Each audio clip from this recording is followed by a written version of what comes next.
Hello everyone, it's Jeff. Welcome to my video. I hope everyone had a wonderful Merry Christmas. Hope all you out there in the VC got plenty of records. Hope Santa was good to you. Santa was certainly good to me, as you can see by my shirt. Music always sounds better than vinyl records, right? You know. I got some records as well, but that's not the purpose of this video. This video is the first in a series of my top 100 albums. I'm finally pulling the trigger and doing my list and showing them to you. Been very inspired by the other people that I've been watching doing their lists over the last few weeks, and once I got past Christmas and got a little free time here, now I'm able to start my own list. So this is number 100 through 91. I'm going to do these just like everybody else, 10 at a time, and try to get through them and hopefully not bore you, or at least not make you cringe and turn the video off because it's something you hate. I won't lie, there are probably a few cringeworthy albums in here. There's at least one in this first batch of 10 that I think probably people would go, ugh, but you know what? It's my list, so I don't care. I still love you. It's okay. The only stipulations I put on this list was that in order to force myself to make some hard choices, I'm limiting myself to no more than 2 albums by the same artist or band. That doesn't include solo work. I mean, there could be solo albums and group as well. And there's probably a little bit of that in my list. But other than that, I'm allowing greatest hits collections because in some cases that's the only record that I own by that particular artist. And basically anything I've got is fair game. Also, there will be a few CDs sprinkled throughout this list. The overwhelming majority of them will be albums, but in some cases the CD is the only copy that I have available. So there will be a few CDs in my list as well.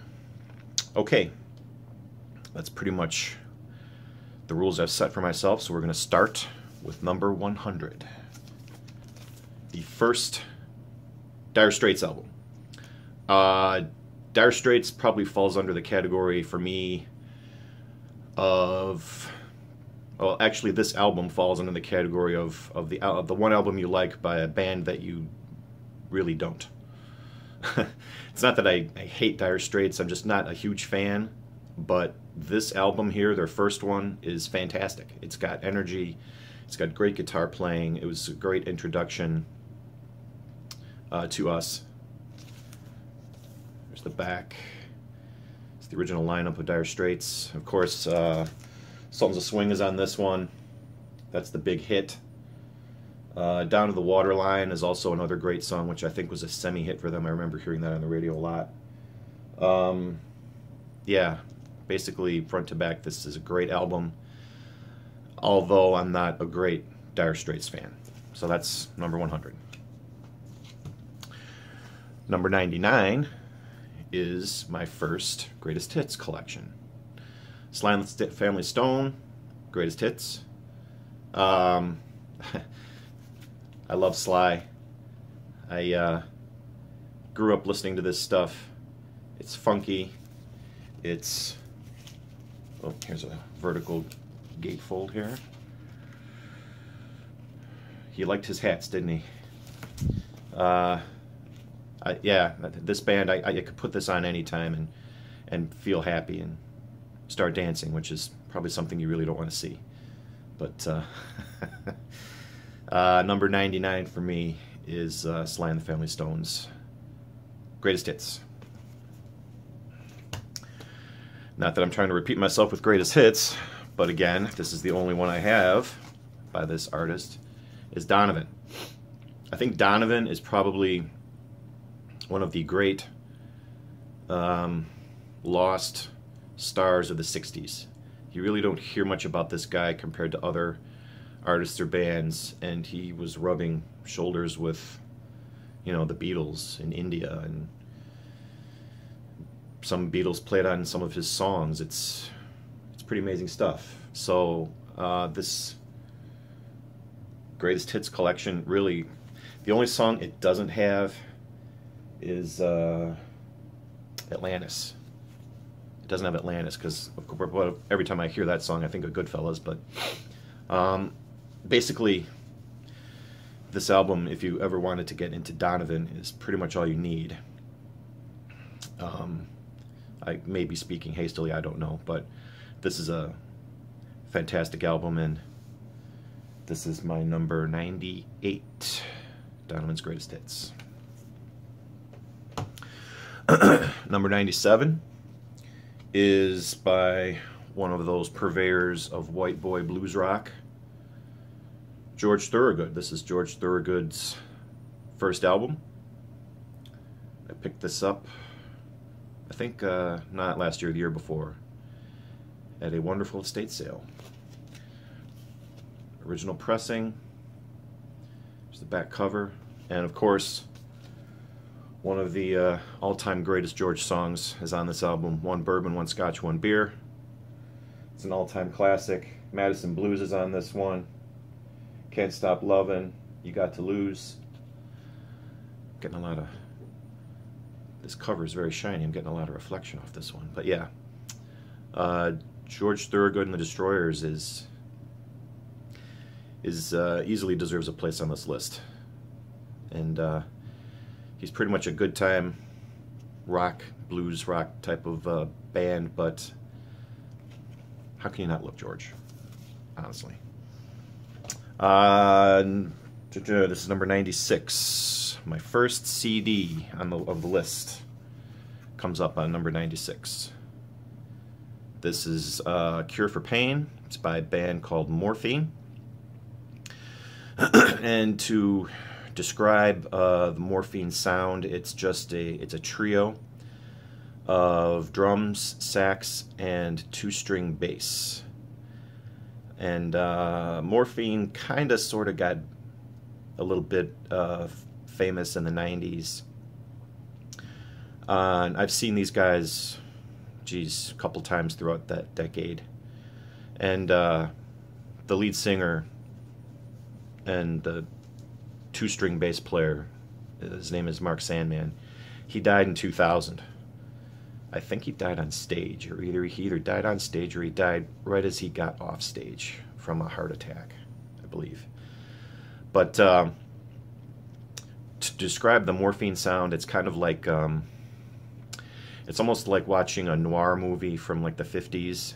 You know, you've got that sax giving it that kind of menacing sound, and with the bass and drums, it doesn't, you may not think that it may be very much in the way of instrumentation, that you can do very much with it, but these guys are really great.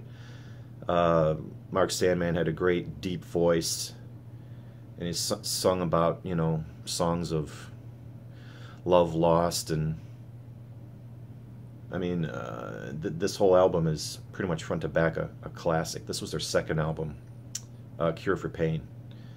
If you've never heard of Morphine, check them out.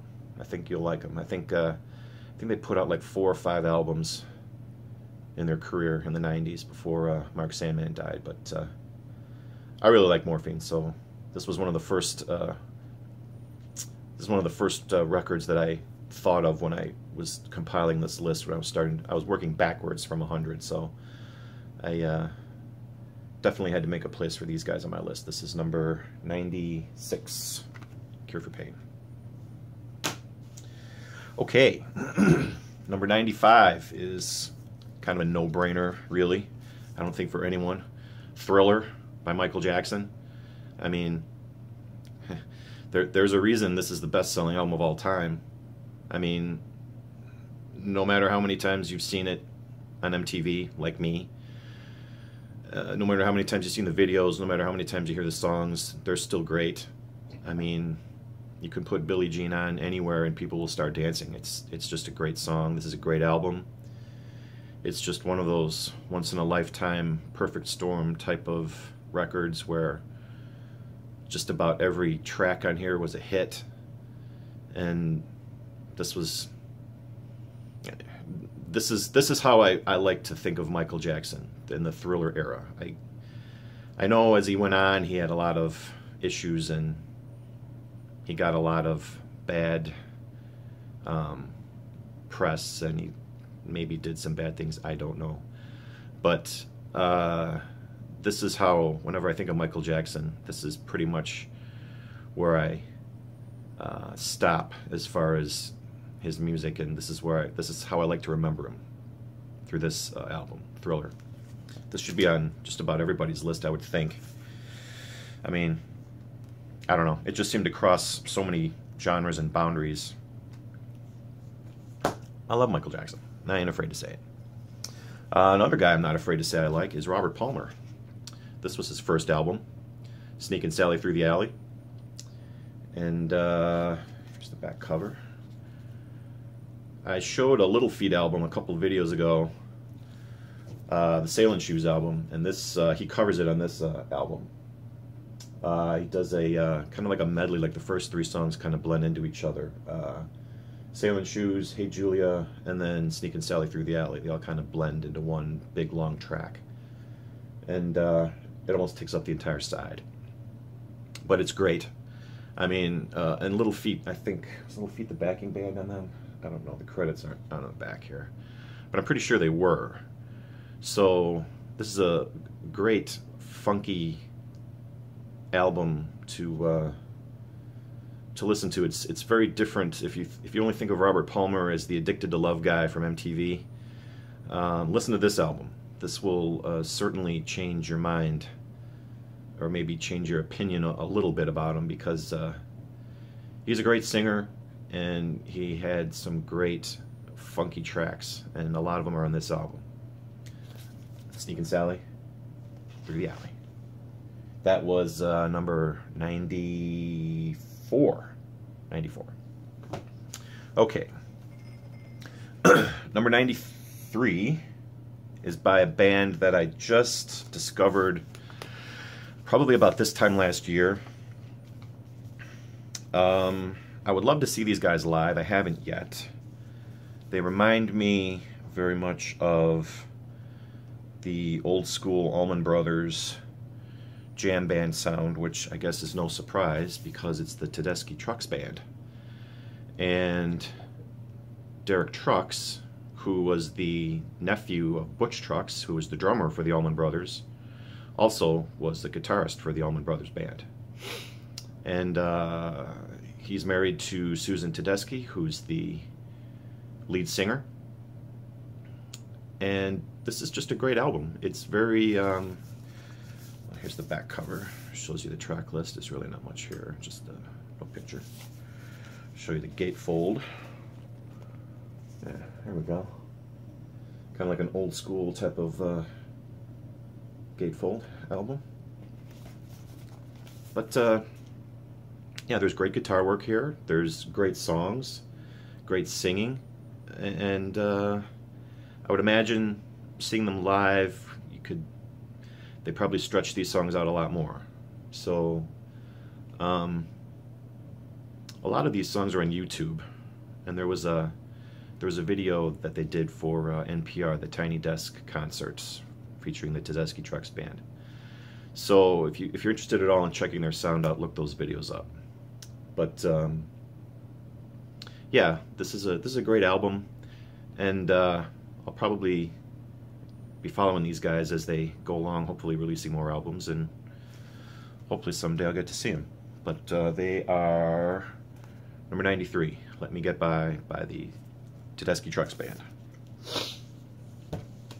Okay, number 92 is yet another greatest hits album.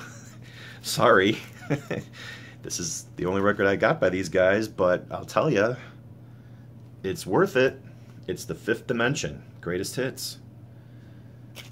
I know you're probably thinking, what the hell is this guy listening to? But these are perfectly produced, perfectly sung and performed albums. I mean, yeah, the Wrecking Crew was the backing band, but these guys were good. They knew how to make a radio hit in the 60s. And just as a personal story, I remember this was probably a couple years ago. I just happened to hear their cover of Stone Soul Picnic, which is a Laura Nyro song that they covered, which was a hit for them. I heard that a couple years ago, and I hadn't heard it in probably a couple decades. And for whatever reason, that song earwormed its way through my head, and I couldn't stop. I couldn't stop singing it and humming it over and over in my head for probably like a week or two. But besides that song, there's plenty of other good music on this. I know, The Fifth Dimension. We're going to be going some places on this list. Let me tell you guys, this is a first stop. Yeah, their greatest hits made it to number 92 on my list. I like them. What can I say? And finally, number 91 is by Lindsey Buckingham. This album is Go Insane. And this came out in the 80s, and yes, while it does have a certain 80s programmed drum sound to it, I don't think Lindsey Buckingham gets near the acclaim that he deserves as a guitarist and a musician. There's a reason Fleetwood Mac sold 20 billion records when he joined the band with Stevie Nicks. I mean, this guy is very... he has like a very layered guitar sound.